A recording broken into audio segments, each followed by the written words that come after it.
Welcome to the Mobile Home Park Mastery Podcast, where you will learn how to identify, evaluate, negotiate, perform due diligence on, finance, turn around, and operate mobile home parks.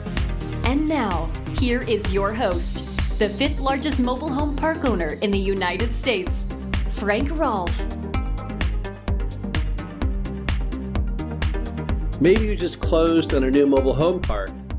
Or maybe you're about to raise the rents in the park you already own. At some point this year, in all likelihood, you will have to confront writing up new leases and rules. But how do you do that properly? This is Frank Rolfe, the Mobile Home Park Mastery Podcast. We're going to talk about the methodology, the science behind getting new leases and rules signed in a mobile home park. Now, why do we have to have a lease and rules? Well, they're two different documents. The lease document talks about money, and it talks about the terms of when you are to be paid, what happens if you don't get paid. So, since we're like a parking lot where we rent parking spaces to mobile homes, the lease is the part of the documentation that defines that relationship. But the rules are something completely different, because the rules mandate what someone who parks in your parking garage is required to do to be in your good graces and the community at large. You clearly can't have one without the other, because having a lease with no rules will default back to the city's own guidelines.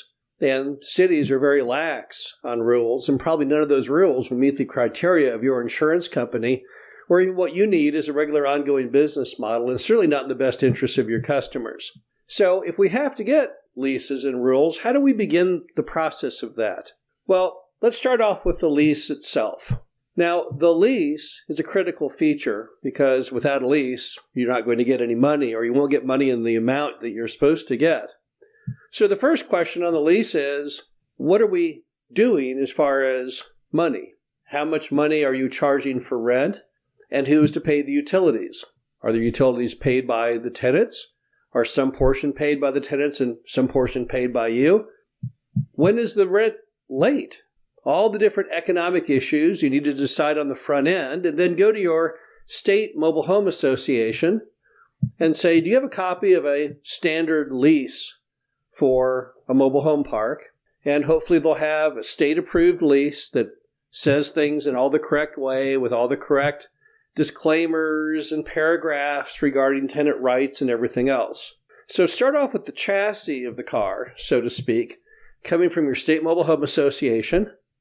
And then the engine and the drivetrain of the car being your specific needs as far as what you're charging in rent and such. And that's the bare bones beginnings of the lease. Now, at the same time, you'll have to have the rules. Same story. Go to your state mobile home association and say, hey, do you have any kind of standard mobile home park rules for the state? Get a copy of those. And then you're going to have to bolt onto that chassis what your insurance company is going to mandate, because the insurance company probably is not going to allow you to have dangerous breeds of dogs, large dogs, trampolines, or swimming pools. So, since you don't want to lose your insurance, we're going to have to go ahead and bolt those on to the rules. And now that we've got a lease and the rules in a form that we think works, because it's such an important issue, I would still take your work that you've done now and run those by a mobile home park specific attorney in your state, which you can again get from your state mobile home association. Just get a quick once over to make sure that everything is in good standing and not violating any of the rules of your state. And now we move on to the next step. Now the next step is how we deliver this lease and rules, because you'll find that many states are different. Some will say just mail it to the customer. Some will say mail it to the customer, but get it return receipt. Some will say it must be mailed by certified mail. Some will say it has to be handed in person. But regardless, you got to make sure that you send the lease and rules to the customer in the correct state-approved format. And then comes the issue of rounding them up. In some states, if the customer simply does not move out after they receive the new lease and rules in a certain amount of time, they become bound to them. But in other states, until they actually physically sign and return the lease and rules, they are not technically bound. So in those states, having your manager run around to collect back the leases and rules is going to be a critical feature. Then you have the issue of timing. When should you get new leases and rules? Every time you buy a mobile home park, more than likely you're operating under mom and pop's lease and rules. And that lease and rules is probably of no value to anyone. It probably either has expired, it was poorly written, it doesn't have the right amounts or dates in it, may not even have any rules in it at all. So it's very rare that when you buy a mobile home park, you don't get completely new written leases and rules. But in some states, every time you raise the rent, you have to run around and get a new lease and rules. So for some of you, it may be a one-time thing supplemented by an annual acknowledgement that the rent is going up by a certain amount, if that's the way your state legally allows. But in other cases, in some other states, you may be actually constantly repapering the leases and the rules annually. As far as timing goes, as we've said many times, we would not suggest, if you're going to raise the rent, if that's what we're trying to achieve, that you do that during the holiday season. You would typically send the notice of raising the rent at some time in the new year, probably sending a notice in January or February to take effect based on your state laws a couple months later. And that's because residents are seemingly in a happier frame of mind as it's getting lighter later, warmer outside, school approaching ending, and all their holiday bills are paid off. So the timing is another integral part of it, although if you've just bought the mobile home park, you're going to want to go ahead and do it immediately in all likelihood if that's what your attorney tells you to do.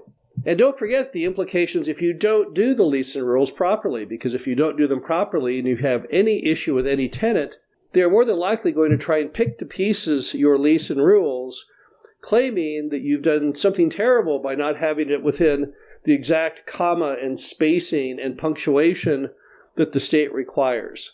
And that's why it's so very important that you have an attorney review everything before you send it, even review the manner you're going to deliver it or send it to make sure it's 100% correct, because you don't want that to blow up in your face then again later. And then you have the issue of what do you do when people don't give you the lease and the rules back? Now, what do we do? Well, again, this will depend on the state that you're in. In some states, if they just give you the middle finger and refuse to give it back, but yet do not move out, well, they're automatically bound. But in other states, if they refuse to give it to you, there have been cases where the manager may chase after someone repeatedly, and yet they refuse to open the door, they run from them at the mailbox, then you may have no choice if they refuse to sign the lease and the rules, since then the customer basically is in a no man's land of living in your property, but yet they're not technically bound. You may have to then file for eviction, non-renew whatever their perceived month-to-month lease is.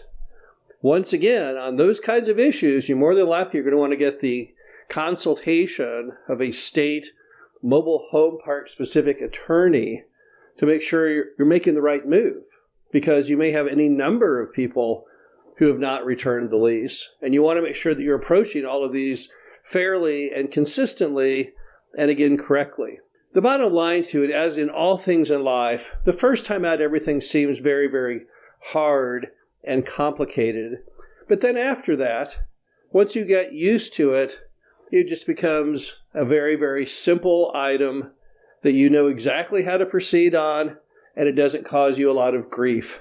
The moral, of course, is to put forth the proper amount of preparation, do all the correct due diligence, and if you do everything right on the front end and think it through, it should all turn out very smoothly.